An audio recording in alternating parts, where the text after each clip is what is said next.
Call to order the July 9th, 2024 business meeting of Simpsonville City Council. Clerk Clark, would you call the roll, please? Yes, Councilmember O'Rear. Here. Councilmember Root. Councilmember Williams. Here. Councilmember Roche. Councilmember Pinkerton. Here. Councilmember Hutchings. Here. Mayor Shewmaker. Here. Please rise as you're able and join in the Pledge of Allegiance. I pledge Allegiance to the flag of the United States of America and to the republic for which it stands, one nation, under God, indivisible, with liberty and justice for all.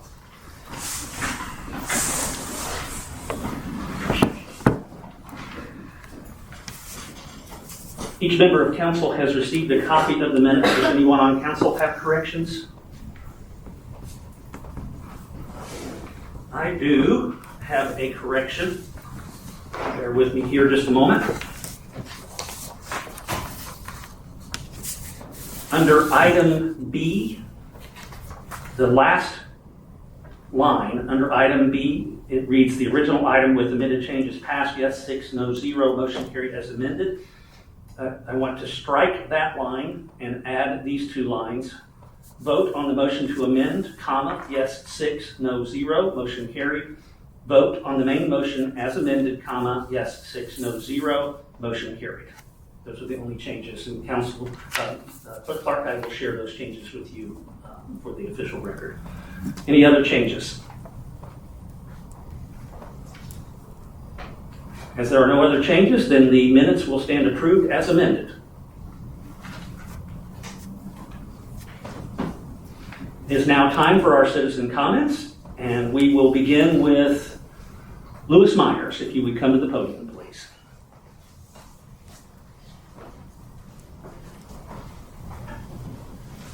My name is Louis Myers. I live at 70 Border Avenue. Go ahead. Mayor and Councilman, thank you very much for allowing me to speak tonight. I am the HOA president of Fox Trace Community and have been for the last 5 years. I'm here tonight to speak about the absolute carnage that has gone on with our fiber companies, and I know this is on your agenda tonight to speak about item C. We have suffered greatly at the hands of WOW and Frontier, both. We have members that are part of the city here, Andy West and John Derby have been extremely responsive to us and our complaints. We just have a mess I want to bring to your attention tonight. Basically, we have 366 houses. Every one of them has been touched at least twice and had their lawns dug up, had their driveways destroyed, had their water lines cut, their power lines cut, their cables cut, their telephone lines, you name it. Anything that comes across as infrastructure to the homes has been damaged, either individually or in multiple groups. The power outage we had actually took out 3 of our clients. We had a client that had her sewer damaged. They had to dig up her driveway and replace her sewer, and she's had no settlement from either WOW or Frontier. This happened to be a Frontier issue.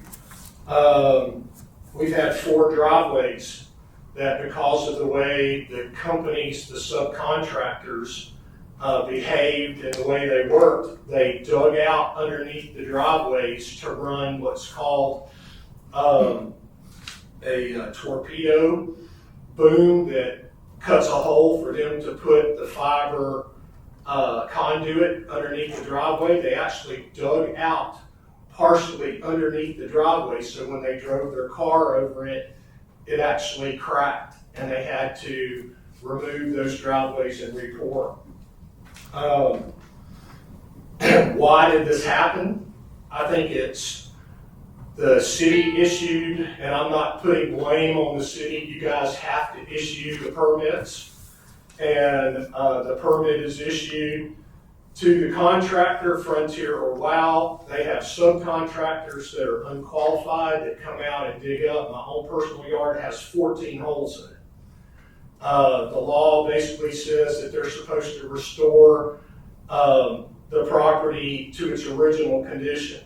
I've spent thousands having my yard leveled and sanded, so we want our yards returned back to what they were. We want our damages taken care of. As the HOA, I have $3,000 in irrigation damages that have not been paid for yet by these guys. So I think what we're asking from you is just to gain control over the permit, make sure that somebody's supervising and that they follow through with the laws and regulations that say restore to original condition. I'll answer any questions you have for me. I'm representing 366 homes and about 1,000 voters tonight. If you have anything you want me to talk about, I'll be glad to do that. Thank you, Mr. Myers. Okay. Next up is Tom Fox, or is it Foy? Fox. Tom Fox.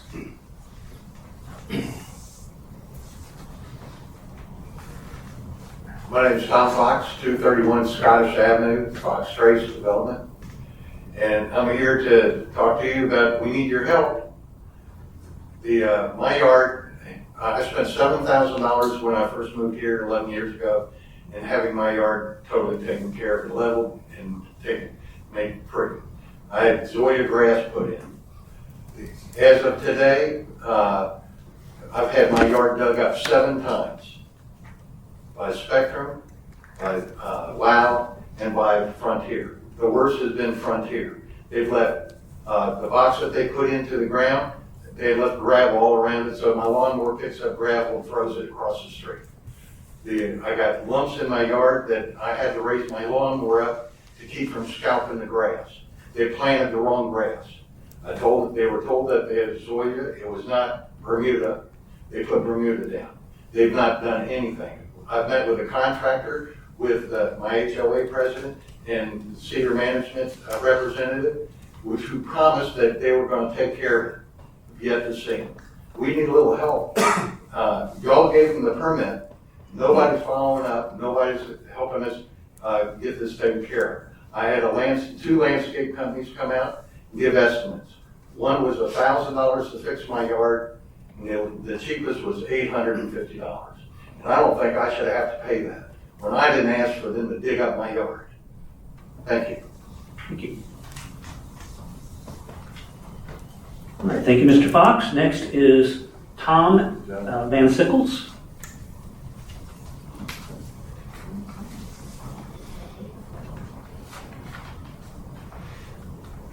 My name is Tom Van Sickle. I live at 17 Border Avenue. And I'm just basically here to support what Lewis and Tom have said. We're in the same boat. We've been dug up at least 5 times. Our neighbors on either side have been dug up 5 to 7 times, lost their sprinkler systems, had to replace their yards. We've tried to talk with some of the supervisors that came. Sometimes we can get through to somebody, sometimes we can't. Some of these crews, they had these people working out there Christmas Eve.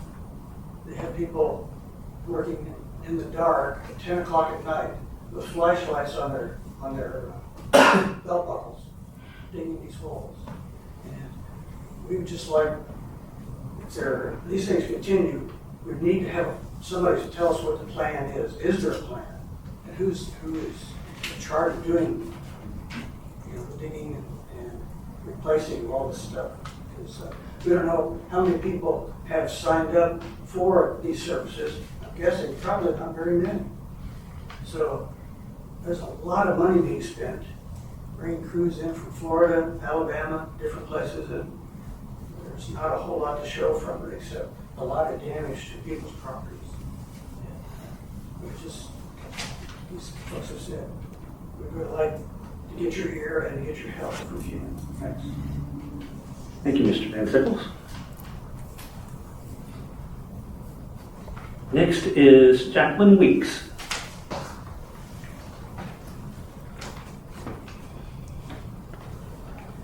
My am Jacqueline Weeks, and my address is 1418 Raymond Road. I am not a citizen of Simpsonville. I am here on behalf of the Fox Trace community. I am the community manager, and I work for Cedar Management Group. I've been in real estate for over 35 years. Never in my life have I ever experienced any entity that would dare begin a construction project and not take the proper time to do the mobilization. For me to be receiving phone calls in the middle of the night about someone digging outside their lawn in the dark is insane. None of the public utility companies were notified. It has been that way since the beginning. And I believe, if I'm not mistaken, from the homeowners that are here, they were just equally as surprised as I was. We're helpless. Sometimes we feel powerless. I understand that infrastructure is important to civilization and is a part of progress. But at what point do we consider the needs of the residents? When I have homeowners who are struggling, trying to take their children on a trip on Thanksgiving Day weekend, and yet they wake up and there's no water in their homes because the water lines were ruptured. Senselessness. So what I'm asking for on behalf of this community is a cease and a desist for future companies coming back into this community and creating these monstrous devices that are held on their lots. Every time they come, there's another piece of equipment that's an eyesore. And I think it's unfair because it's against our governing documents. If you were to have a statute, you would need to submit an architectural review application. But in this case, this community is suffering. And so I'm just appealing to this body to enforce some type of restitution so that at least, at the very minimum, they can receive what we were promised, to restore the properties to the way you encountered it. And if it means that you have to change from installing Bermuda grass to zoysia, so be it. So be it. Thank you. Thank you. That concludes our citizen comments.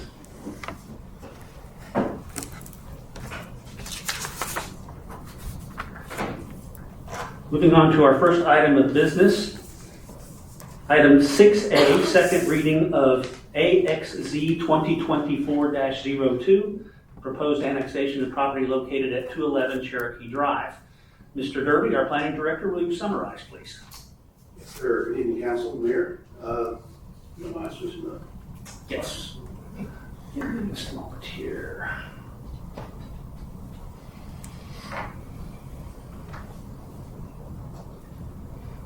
Thank you, sir. This is 211 Cherokee Drive. This is current zoning R12, Greenville County. The applicant is anticipating annexing the city for his construction of his home to the zoning of RE residential estates. Nothing has changed since the first reading to the left. I will note that I think it was mentioned that the ordinance had a little scrivener's error for the name on there for the middle name of the applicant, Chan with the D. That was left off. But I can answer your questions you might have. Okay. Thank you, Mr. Derby. A motion is in order. Councilmember Hutchings. Great Council will make a motion to approve on second reading AXZ-2024-02, proposed annexation of property located at 211 Cherokee. Second. Right. I have a motion from Councilmember Hutchings with a second from Councilmember Pinkerton. Discussion? Councilmember O'Rear.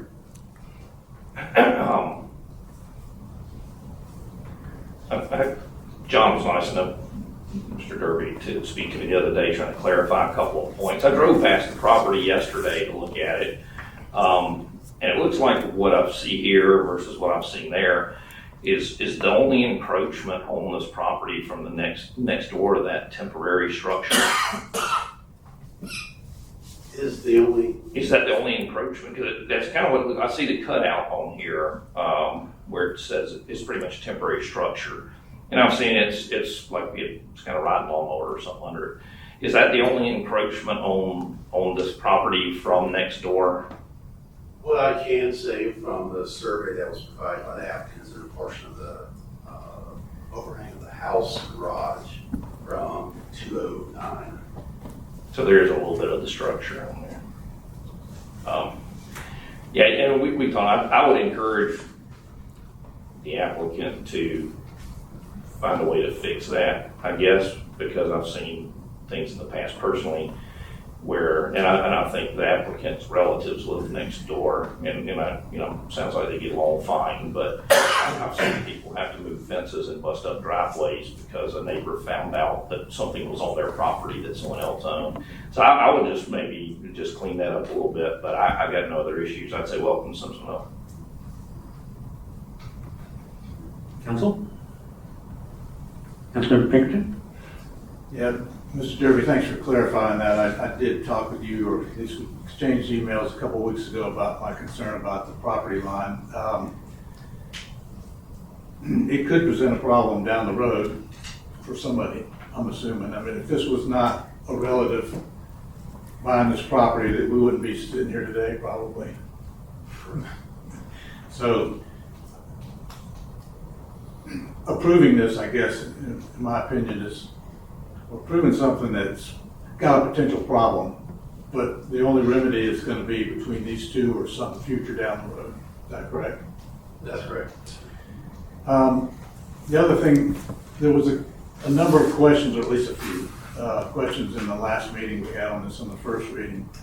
And although it was mentioned a couple of times that we were going to clarify those questions at the council meeting, even though it was suggested not to, but I'm assuming that everything that I brought up was cleared up.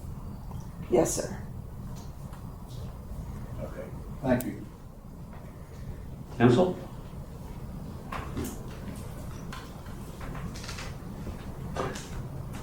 On the motion to approve on second reading of AXZ 2024-02 proposed annexation of property located at 211 Cherokee Drive, all those in favor signify by saying yes. Yes. All opposed signify by saying no.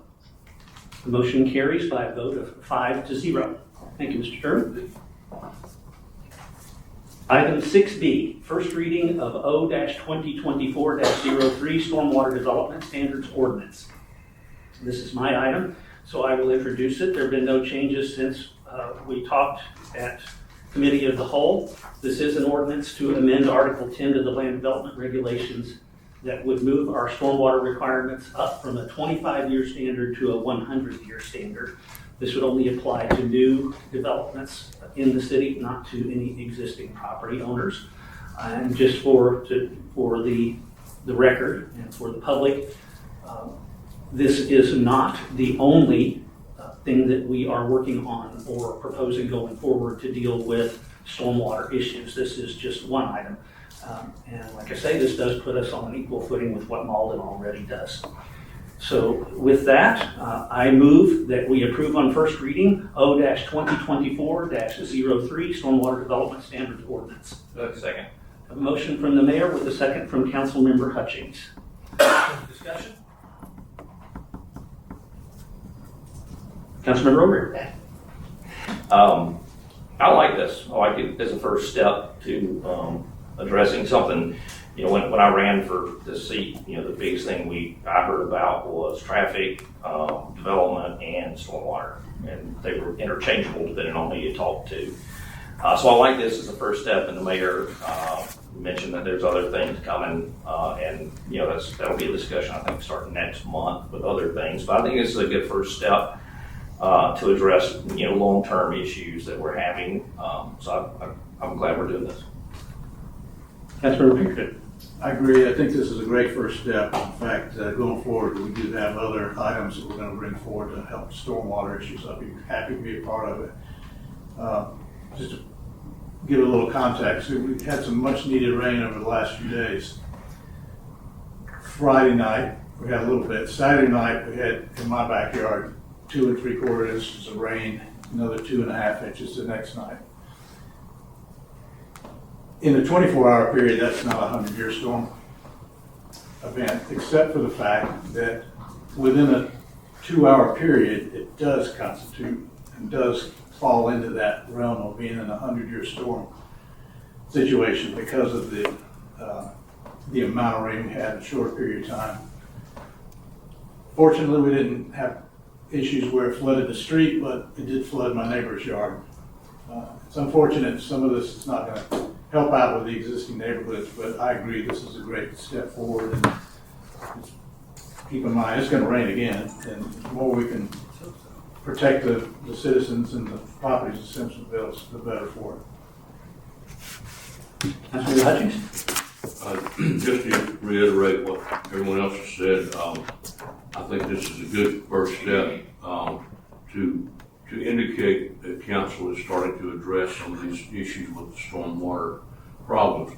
As I said in the committee, the whole meeting, this will have little to no effect on current flooding conditions in the older properties and so forth, but it is something that will indicate that we are moving in the direction to address these problems, and we have some plans to do quite a bit of that. Flooding issues are complex, and particularly the older neighborhoods that are here, it's very difficult to address that right away. But what we're trying to do right now is do some studies and so forth to find out what we can do to alleviate that in the future. So I think this is a great idea. And some of our municipalities in the area already have this in place, some for years, so it hasn't affected them as far as that I can tell, as far as any negative effects on building costs and that sort of thing. So I'm all in favor of it. That's all. So I'll add one comment that I think that our older neighborhoods like Poinsettia, this probably does not, like has been said, does not have much impact. But I can imagine a way that it might, because this does apply to new development. So if in the areas that drain eventually to Poinsettia, especially along Main Street, for example, if a piece of property there were redeveloped, for example, the existing thing was taken down and something bigger and better was built, this standard would apply, and it actually could. The whole point of this is to not make it any worse for the people who already live here. That if we're going to do development, that we put in a standard that means that the people who are downstream of that development don't get the impact and runoff from this development like they potentially could today. So I think it's pretty outside call to think that might have an impact on Poinsettia, but I can imagine a way that it would. It sure makes a difference to where we have developments coming in on the fringes of Simpsonville as things are being annexed in and those developments occur. So obviously I'm in favor of it. Councilmember Pinkerton. Interesting comments. So just a question. Obviously it affects developments, but do you know if it affects future road work?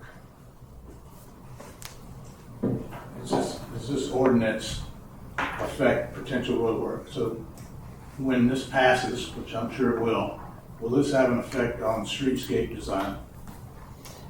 Probably not, because when we're doing streetscape, we're actually removing impervious surface and replacing with a pervious surface. So typically it won't, but we do often upsize stormwater pipes. During that process too, we improve culverts. We, locate additional culverts in the area to take on some of the runoff from the road. Now, if it's a large highway project, over an area that's relatively undisturbed, then yes, it would come into play in that situation. Well, there'll still be roads, and I had the pleasure of meeting with the engineer discussing how that effect of water does affect Poinsettia neighborhood. So I don't know what their standards are now in their design. It'd have to be at least 25 years. But if to Mayor's point, if it's outside development affects the neighborhood, that one certainly will, I know, because we do have new storm drainage that will be coming into the neighborhood. Council? Mayor, I'm sorry. I believe it was Councilmember Root who asked this question at Committee of the Whole, and I know he's not here this evening, but I did want to provide an answer. He had inquired about the additional cost to the developer in increasing the standards from 25 year to 100 year. I did speak with some civil engineers and also Greenville County Land Disturbance. A typical design and installation of a retention pond is roughly $40,000 to $50,000 for the 25-year standard. That cost would increase to roughly $60,000 for the additional 100-year storm standards. The more expensive, although maybe not monetary, but in terms of taking up property that could be developed with another home lot or two, the size of the pond would typically increase from 12,000 cubic feet to 15,000 to 20,000 cubic feet. So it's going to result in less of that development being buildable. Probably, the difference between 12,000 to 15,000 to 20,000 cubic feet, I would estimate that being about 2 buildable lots, but it would really depend on the size of the development and where their green space is located and that type thing. But that is the answer to the question that was asked last time. Thank you, Administrator Gracely. Just a comment on that those increased costs result in a value for the end user, either the business that moves in there, or if it's residential, the residents who move in there, they end up with having a property that is more resilient to storm water. Yeah, so there's increased cost that goes with it, but they are getting something for what they're paying for. So I think it's a worthwhile trade-off. So, any further comments from council? On the motion to approve on first reading of O-2024-03 Stormwater Development Standards Ordinance, all those in favor signify by saying yes. Yes. All opposed signify by saying no. The motion carries by a vote of 5-0. Item 6C, first reading of O-2024-04 Fiber Franchise Ordinance. Administrator Gracely, will you summarize, please? Yes, thank you, Mayor and Council. As we discussed at Committee of the Whole, and you have been presented with the ordinance and the exhibit, which would be the franchise agreement. This is to authorize the city to enter into those agreements with various fiber optic companies. And what that does is it gives us more control over what they're doing, the impact that they're having on the residents when they dig in those neighborhoods. It also will help us control the number of providers that are going into those same areas, because we have discretion through the agreement to approve or deny certain areas for these fiber optic cable companies to locate in. I know there was some discussion about the market and being able to not have a monopoly by having more than one provider, but that could be determined based on the size of the neighborhood, based on the number of units, based on the company's prior track record. Wow, that's doing that. When it comes, I'm going to switch my technical difficulties. So it would allow us a little more control over the problems that are existing now, because they would be required to follow the agreement as it's written. And if we have recurring problems with one company, we can deny them encroachment permits for future expansion if they're not remedying the problem in other neighborhoods where they've worked.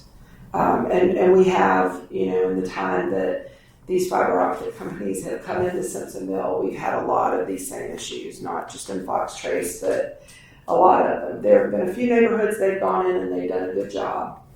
Typically not Frontier, I don't mean to call anybody out on the record, but they do seem to be the worst in terms of the impact that they're leaving behind on folks. So to summarize, this just gives us a tool that we have not previously had to try to help keep these things from happening. and then, more control over not only the manner in which they're doing this work, but the areas in which they are allowed to do the work. Thank you. Motion is in order. Councilmember Hutchings. Mayor and Council, I make a motion to approve on first reading of 0-2024-04 fiber franchise ordinance. Second. I have a motion from Councilmember Hutchings with a second from Councilmember Overeer. Discussion? Councilmember Hutchings. I just want to say that I appreciate the citizen comments tonight, but you can tell from those comments that there are quite a few problems that are going on. And I've probably gotten more calls on this lately from constituents than any other one subject. With a lot of times they don't really know which cable company it was or which one did the damage. And I think this will give us some controls, as Ms. Grace has mentioned, that we don't currently have. I know our city staff has been doing a great job trying to run these things down, but with this, we're going to make these companies commit to some things before we allow them to do this. So I think this will give us some control that we don't have, and I'm very much in favor of it. Councilmember Overeer. I'll let Councilmember Pinkerton do it. He raised his hand at the same time. I'll collect a couple of Go votes. ahead. All right. I'm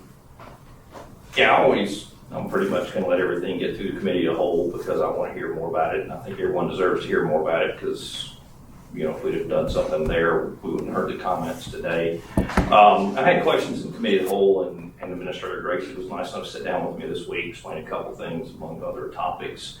I do have concerns, and I heard all the concerns. I've actually had people dig through my backyard, which as far as I know is nobody's right away. That's my backyard. I just woke up to a trench one day, and their explanation when I finally hunted them down, literally through the flags, I had to find who owned those flags and found out who it was, and I called them, and I'm like, what's going on? Well, your neighbor wanted our service, so we had to come put a box in between your two houses and run a line. I'm like, no one asked me.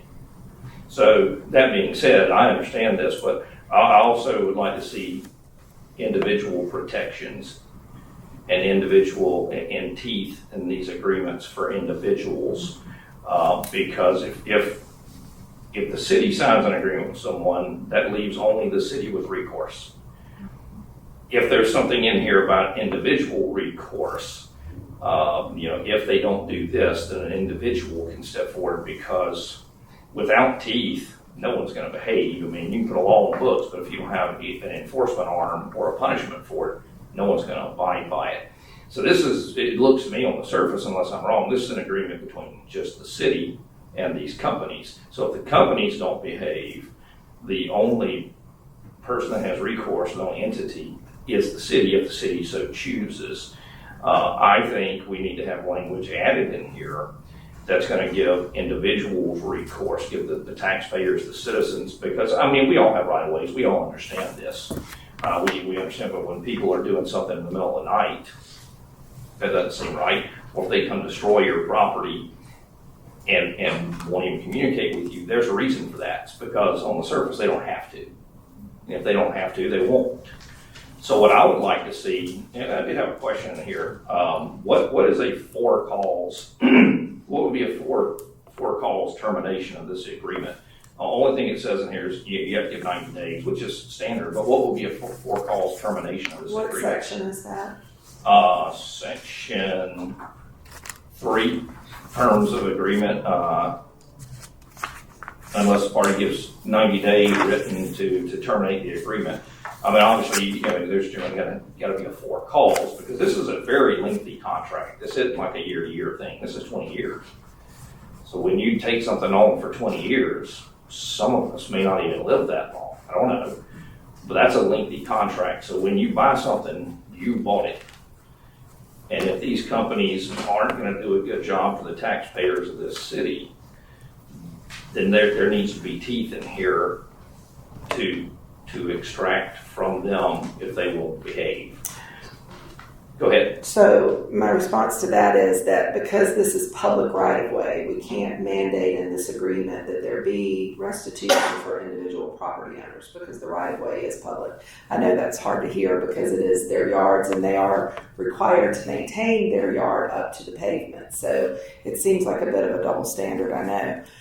But what this agreement does do is it requires certain amount of liability insurance and a bond, so that if they have destroyed a neighborhood like what's happened in Fox Trace, we could call in that bond and we can make the repairs ourselves with that bond. So that's the recourse that we would have that we don't currently have because they're not required for an encroachment permit to carry any of that insurance or bonding.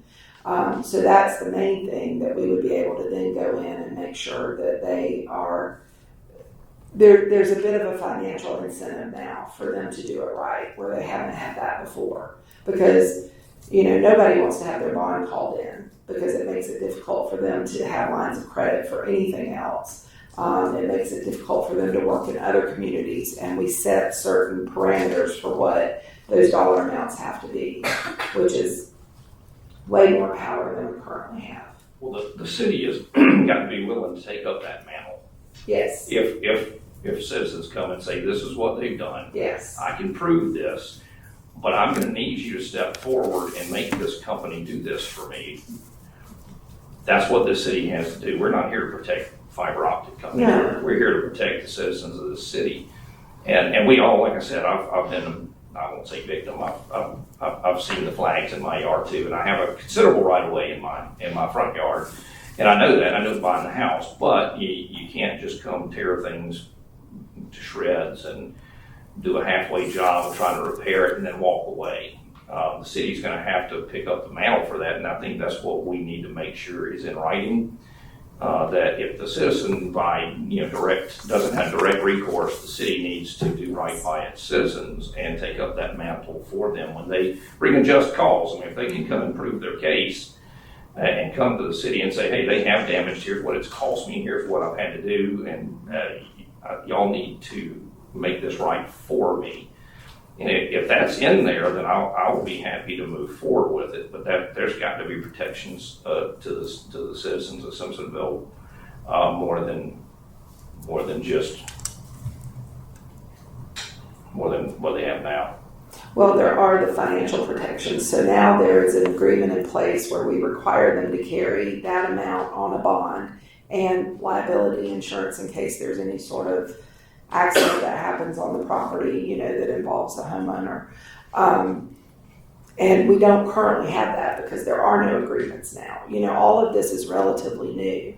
It is a result of federal funding that has come down to expand fiber optic to, it's supposed to be rural communities. I don't know why there's such an influx of these fiber companies here, probably because there are more customers here. Yes, that's what people And so, it's not doing what it was intended to do, and now we're all suffering as a result. But this is our attempt to gain some control over that, which we currently do not have. Well, I would like to see some language dealing with timetables of things. We have timetables for other things about building and developing in the city. The timetables of when they've completed their work, of when the repair to back to as close to the original state as possible has to occur. 30 days, 60 days, whatever is reasonable. That would give an assurance to the folks that are in that right of way that there is a timetable. The company has to work in that timetable to come back and repair what they've dug up. I'd like to see some language like that. That would be great because that gives someone in writing, hey, they have 60 days to fix this and get it as close to as they can to the way it was before. Because if they're going to do business with the city for 20 years minimum, then they need to do it right up front and right by the people that are here now. So, I'd like to see some language that could, put them kind of on a clock as it comes to the repair of the work they do through the rights of way. That'd be possible. We can take a look at it because there is an additional reading before this is finalized. So I'd that like gives to, us time to explore that. Yeah, because there just needs to be something for the citizens, because, I mean, I understand everyone wants fast internet and 150,000 TV channels and all that kind of stuff. But a lot of people take pride in their yards and their properties, and it takes money to recoup those things if they're plowed through like that. So if we could look into that, that'd be great. I'll be happy to pass it on to the next reading and see what that looks like. Thank you. Sorry to take up so much time, actually. Yeah, first, I appreciate the citizens' comments as well. I experienced some of this myself. I understand it. I do understand that my front yard's got quite a bit of right-of-way, and I had to stand toe-to-toe with the first group that came through. And I appreciate your comments on the bond. I know I see we have a commercial general liability for loss and damage when we're dealing with an insurance company. But the bond is only $50,000. I'm wondering if that's enough. I mean, a big company can sneeze at $50,000. And having worked in the industry with large contractors, if somebody was to hold me accountable for 50 grand and I was going to go, I wouldn't worry about it.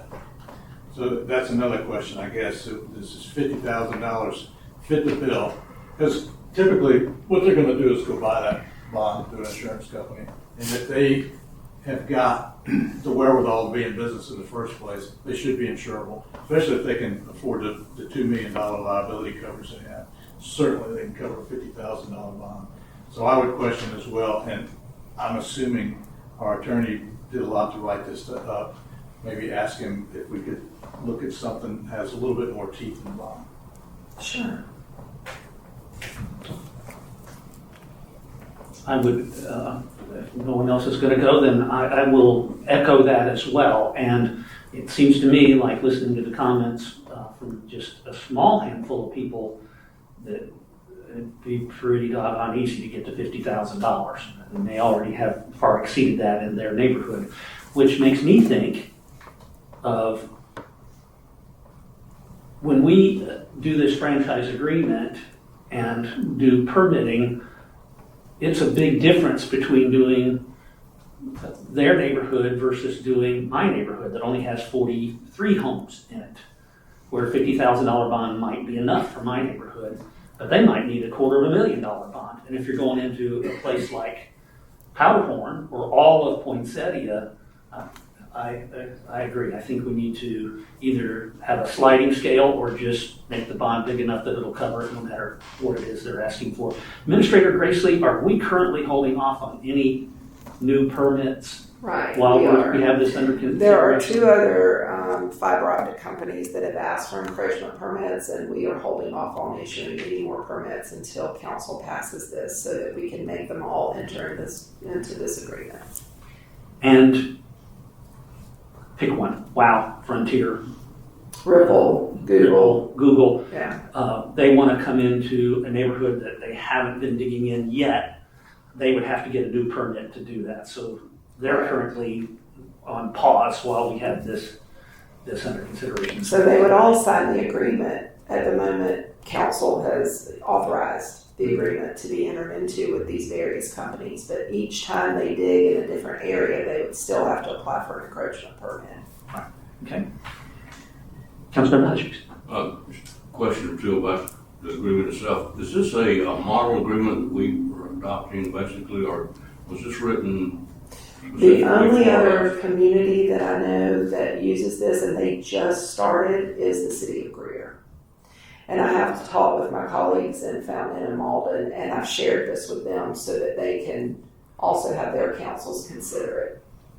I think if we're all cracking down, there's safety in numbers where they know that we are watching and that they are mandated to have this agreement in it. I really think it's going to help make a smoother road forward for everyone. So was a lot of this language crafted by our attorney, or was it an agreement that we? So our city attorney is also the city attorney for Greer. And I was speaking with my colleague who's the city administrator in Greer, and he mentioned this, and I said, we need to look at that. And so he sent it to me I spoke with our city attorney about it, and now, it's the same language that the city of Greer is currently using. They've only had this in place for a few months, though, like maybe 3 or 4. It's very current for them. Well, I too would like to see our attorney address the issues that were brought up for our next reading. I'll take those back to them and see if we can raise the bond amount. I don't think that's a question that's easy enough to do. The other concern about having some, direct coverage for the individual homeowners, I don't know that we can legally do because it's right of way. And they don't have to allow anybody on their private property. So if they did, then they would, probably have some sort of agreement in place with whoever is asking to do that digging.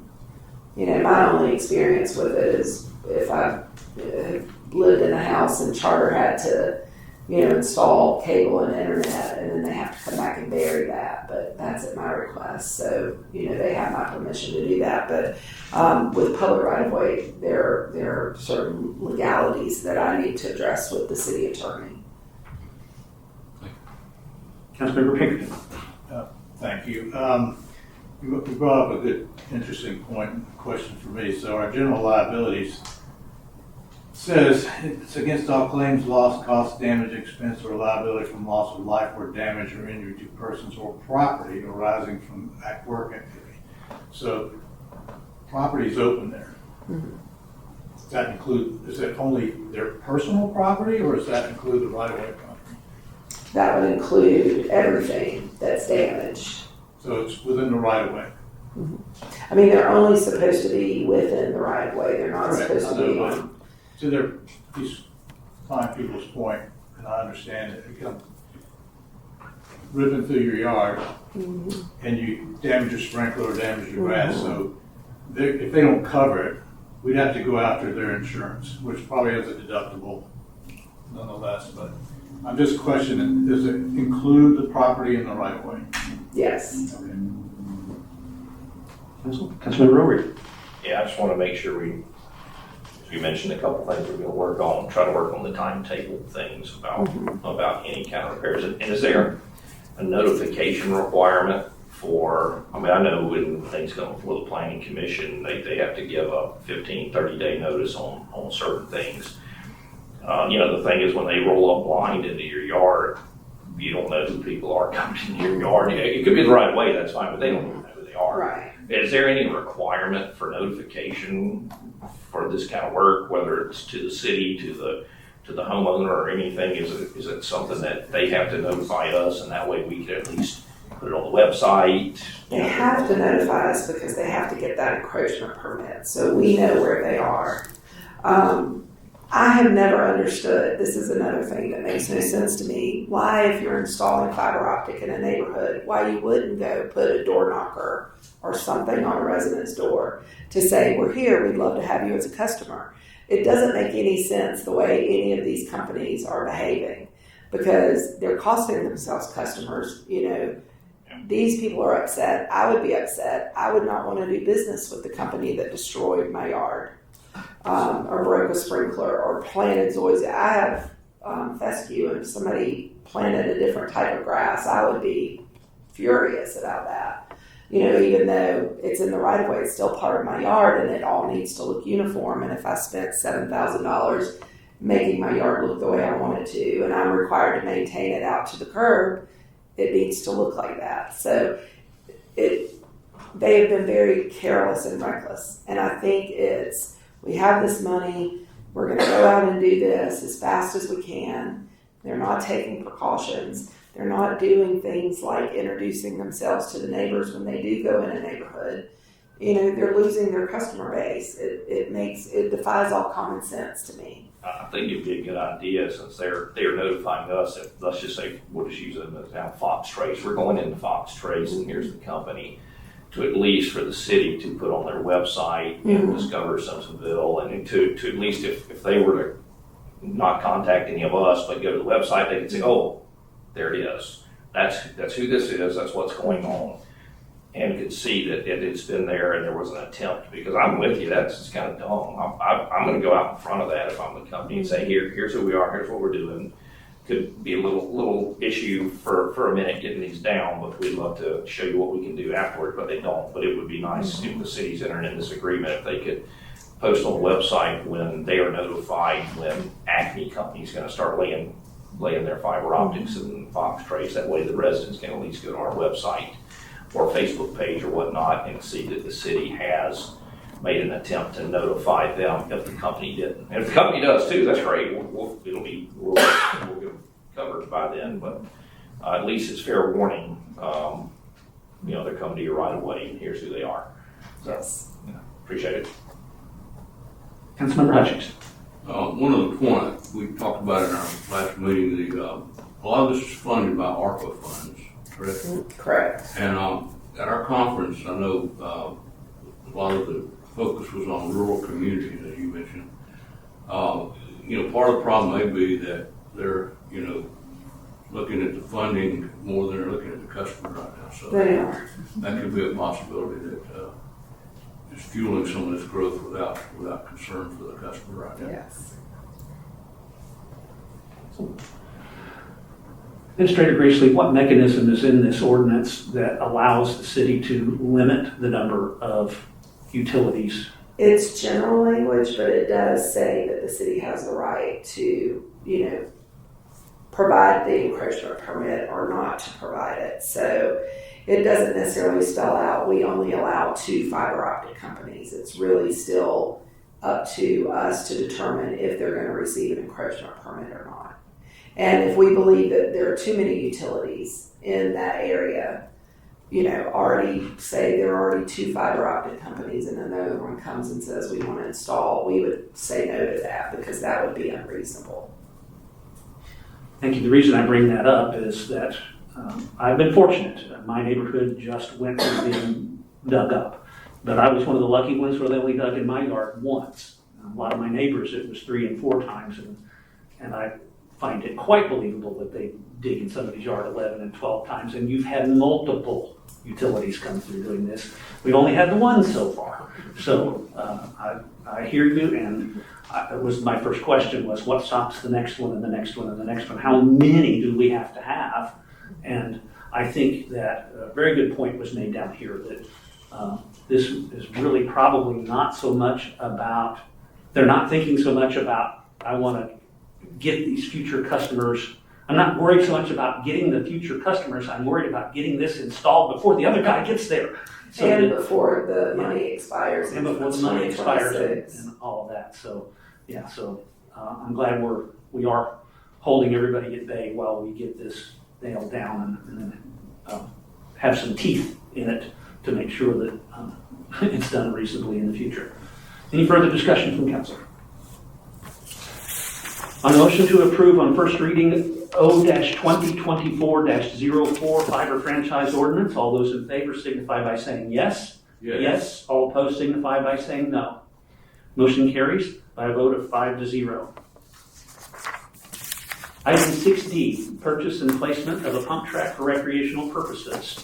This has been brought forward by Councilmembers Roop and Hutchings. Councilmember Hutchings, would you summarize for us, please?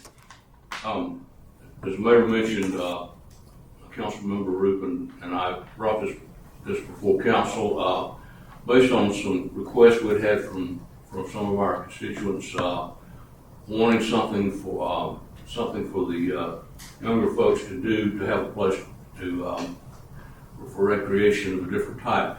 And the original plan we had worked on was to build a traditional pump track at Heritage Park. If you look at the slide that's up down, you'll see on the left, that is a traditional track that's currently exists at Gateway Park and Travelers Rest. Those type of parks are dirt tracks, and they're very fairly expensive, I'd say, but to build. And also, we found out with Heritage Park that we had a lot of issues we needed to address, such as wetland issues and some other things before we could actually build a park there. So Ty Houck, who's the recreation director for Furino County, brought a proposal before council. There is a place called the Flying Rabbit up on Barnes Road, and it's a recreation facility, and they have this particular prefab pump track there. And he took the delegation there to take a look at it, and the owner is wanting to sell that track for half of what he paid for it, which is a good deal for someone. And so we looked at that, and Ms. Grayson and others thought that this would be a good thing to look at for us to purchase for the city of Simpsonville. And then we were looking at placement of it, and in my ward we have Alder Park, which is currently, in my opinion, underutilized. At one point in time we had a ballpark there, and it was very popular. We did put in a walking trail a while back, and that's been good. But this track, I think, would bring new life to Alder Park, and the city has agreed to install, if we purchase this, to install this at Alder Park. It's a kind of a plug-and-play type track, so we can put it together in whatever configuration works for our park. And my understanding is we have enough track to build a regular track and a smaller one for younger kids to use as well, so we can get a lot more use out of it that way. Also, we discussed this as being something that will, like I said, will bring more recreational opportunities to our neighborhood and to the city in general. And we can fund this without through our H&A funding and not impact our tax base at all. So my recommendation is that we take a look at this and purchase this track to install it at Alder Park. So I would like to make a motion to that effect. Mayor and Council, I make a motion that we purchase and place pump track for recreational purposes at Alder Park. Second. I have a motion from Councilmember Hutchings with a second from Councilmember Pinkerton. Discussion? Councilmember O'Leary. I think this is awesome, actually. I think we get up here, we talk about infrastructure of sewer, stormwater, and police, fire, everything else. I think what can get lost in the shuffle is Parks and Rec. And Parks and Rec, I'm a kid from Simpsonville. You know, I just ran into a picture of my house when I was 9 years old playing for the Simpsonville Pirates. I can't tell you how fun that was for me. Any parks or any sports. And that's part, I think, of the greatness of this community is not only do we, have homes for people to live in, we have things for people to do. And when you have people with younger kids, or even, I think the mayor even challenged me to get on this thing. I'm not a young kid. I think this is part of the draw for Simpsonville. I think it's a wonderful idea. I think it's a great placement for it. I think it'll get a lot of use. I think it's extremely durable. It should last past me. And if I hurt myself on this, it's all the mayor's fault. But I appreciate Councilmember Rubin, Councilmember Hutchings for doing this. I think it's going to be a great benefit for the community. Councilmember Hutchings. I failed to mention too that this can be used not only for bikes but for skateboarding as well. So it'll add another dimension to that. And also, Councilmember Williams reached out to me and would like to work on this as well. This is also her ward. She and I share the Westwood neighborhood. Our wards do. So she would like to work with us on this, and I certainly appreciate that. We're going to get together and get some ideas of working on how we can make this a very popular thing for our park. And I must say that the feedback I've gotten so far has been pretty much all positive. I haven't had any negative comments so far on this. I think it's going to be something that the community will welcome. I just want to thank Administrator Grace Lee for finding this and thank Council Members Hutchings and Roop for going and looking at it, looking at what the other options were. I think this is a great plan. I'm totally in favor of it. And just so that the record is clear, I'm not challenging any council member to get on it. What I said was, if you do, there will be video. So, any further discussion? Councilmember Hutchings. Say one more thing, I'm sorry. If you get a chance, go up to this existing park now, the Flying Rabbit, and look at that track, and also the park in general up there. They have zip lining and so forth. At some point in time, I'd like to see us look at some things like that for Simpsonville as well. So take a look at that when you get a chance. And hopefully soon it'll be the pump track will be in Simpsonville. Hopefully. Thank you. Any further discussion? On the motion to approve purchase and placement of a pump track for recreational purposes at Alder Park, all those in favor signify by saying yes. Yes. All opposed signify by saying no. That motion carries with a vote of 5-0. That concludes all the items that are on our agenda this evening. If there are no objections, we will stand adjourned.